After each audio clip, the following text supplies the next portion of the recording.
ধামরায়ে ঢাকা জেলা বিএনপির আয়োজনে এক বিশাল জনসভা অনুষ্ঠিত হয়েছে।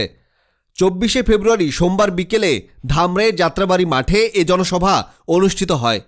সভায় প্রধান অতিথি হিসেবে উপস্থিত ছিলেন বিএনপির মহাসচিব মির্জা ফখরুল ইসলাম আলমগীর। সভা সভাপতিত্ব করেন ঢাকা জেলা বিএনপির সভাপতি আবু আশফাক এবং সঞ্চালনা করেন সাধারণ সম্পাদক নিপুণ রায়। এই সময় আরও উপস্থিত ছিলেন বিএনপির কেন্দ্রীয় কমিটির সাংগঠনিক সম্পাদক কাজী সাইদুল আলম বাবুল, সহ সাংগঠনিক সম্পাদক বেনজির আহমেদ টিটু, ঢাকা জেলা বিএনপির সাবেক সভাপতি ডক্টর দেওয়ান, মোহাম্মদ সালাউদ্দিন বাবু, ধামরাই উপজেলা বিএনপির সভাপতি তমিজ উদ্দিন, কেন্দ্রীয় মহিলা দলের সাধারণ সম্পাদক সুলতানা আহমেদ, যুবদল ঢাকা মহানগর উত্তর সভাপতি ইয়াসিন ফেরদৌস মুরাদ, জেলা স্বেচ্ছাসেবক দলের আহ্বায়ক নাজমুল হাসান অভি। জনসভায় বক্তারা বর্তমান রাজনৈতিক পরিস্থিতি, গণতন্ত্র পুনরুদ্ধার এবং জনগণের অধিকার প্রতিষ্ঠার বিষয়ে বক্তব্য রাখেন। এই জনসভা বিএনপির নেতাকর্মীদের মধ্যে নতুন উদ্দীপনা সৃষ্টি করেছে বলে মনে করেছেন দলীয় নেতারা। তারা আশাবাদী যে ভবিষ্যতে দলীয় কর্মকাণ্ড আরও শক্তিশালী হবে এবং গণতন্ত্র পুনরুদ্ধারের সংগ্রাম সফল হবে। আমাদের আরেকজন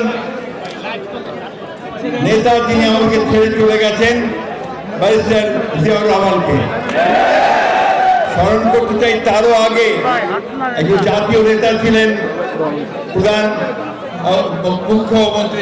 আসলে আজকের এই 17 বছর পর আজকের এই মিটিং হওয়াতে আসলে আমি আনন্দিত এবং কর্মীবৃন্দ, বিএনপির কর্মীবৃন্দ আনন্দিত এবং তাড়াতাড়ি নির্বাচন দিয়ে আমাদেরকে গণতন্ত্র দেশ গড়ার সুযোগ মাধ্যমে অন্তপক্ষে ধামরাইতে তমিজ ভাইকে এমপি হিসাবে ধামরাইবাসী দেখতে চায়, এটাই আমাদের প্রাণের দাবি। ছাত্র আন্দোলন হয়েছিল, ছাত্রদের আমি ধন্যবাদ জানাই এবং এই আন্দোলনটা শুধু 5 তারিখে নয়, আমাদের 17 বছর পর আমরা দেশনায়ক তারেক রহমানের নেতৃত্বে আমরা করে আসছি। ফিরে আসতে হবে এবং পূর্ণাঙ্গ নির্বাচনের মাধ্যমে দেশটাকে একটা ভালো ফ্যাসিস্টবাদী বাদ দিয়ে আমাদের সমাবেশ করতে পারি নাই। আজকে আমরা মন খুলে সমাবেশ করতেছি। আলহাজ তমিজুদ্দিনের নেতৃত্বে সারা ধামরায় আমরা এসেছি। আমরা মুক্তভাবে, স্বৈরাচার সরকার আমাদেরকে দীর্ঘদিন প্রতিহত করে রেখেছিল। আজকে আমরা মুক্ত মঞ্চে মিছিল করার জন্য মুক্ত মঞ্চে আমরা চলে এসেছি।